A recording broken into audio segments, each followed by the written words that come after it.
بسم اللہ الرحمن الرحیم۔ مختلف ذرائع سے یہ بات علم میں آئی کہ پھلت کے رہنے والے مشہور دائی جناب کلیم صدیقی کو میرٹھ کے کسی گاؤں سے حراست میں لیا گیا۔ اس کے بعد ATS کا بیان آیا کہ ان کو گرفتار کیا گیا اور ان پر مختلف الزامات ہیں۔ پھر یہ خبر آئی کہ جج کے سامنے پیش کیا گیا اور جج نے ریمانڈ پہ دینے سے انکار کیا۔ یہ خبر عام شہری کے لیے تشویشناک ہے۔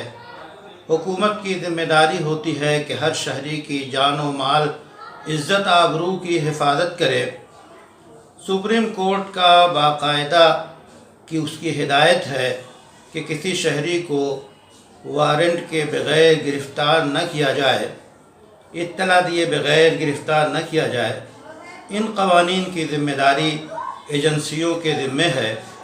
ملک کے تحفظ کے لیے، حفاظت کے لیے اور سیکورٹی کے لیے ہر طرح کی ایجنسیاں اپنے کام میں لگی ہوئی ہیں اور ان کی کوششیں قابل تعریف ہیں۔ اسی کے ساتھ ساتھ کبھی کبھی جیسا کہ جناب کلیم صاحب کے معاملے میں سننے میں آ رہا ہے کہ ایسے اقدامات اور ایسے الزامات لگائے گئے ہیں جو عام حالات میں مناسب نہیں معلوم ہوتے۔ ویسے اگر یہ معاملہ ہے تو عدالت سے ہمیں امید ہے کہ پورا انصاف ان کو ملے گا۔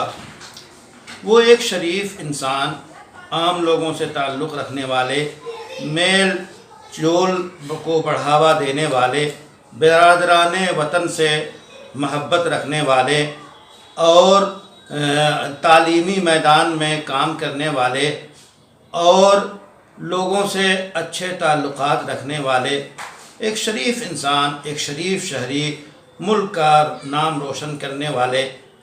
ہمیں امید ہے کہ UP حکومت اور وہ ایجنسیاں جنہوں نے ان کو حراست میں لیا ہے یا گرفتار کیا ہے، وہ ان کے اس مرتبے اور اچھائی اور جو الزامات لگائے گئے ہیں ان کی تحقیقات کی روشنی میں جو ان کی زندگی صاف و شفاف آئے تو ان کو پوری عزت کے ساتھ بری کریں اور معذرت خواہ ہوں۔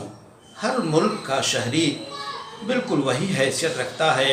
ایک رکشہ چلانے والا جو حیثیت دستور ہند دیتا ہے ملک کے صدر کو، وہی حیثیت دستور ہند دیتا ہے ایک چپراسی کو، ایک شہری کو، ایک رکشہ چالک کو۔ اس واسطے لوگوں کے حقوق کا تحفظ، لوگوں کی عزت کی حفاظت ہمارے ملک کی عزت، ہمارے ملک کی حفاظت ہے۔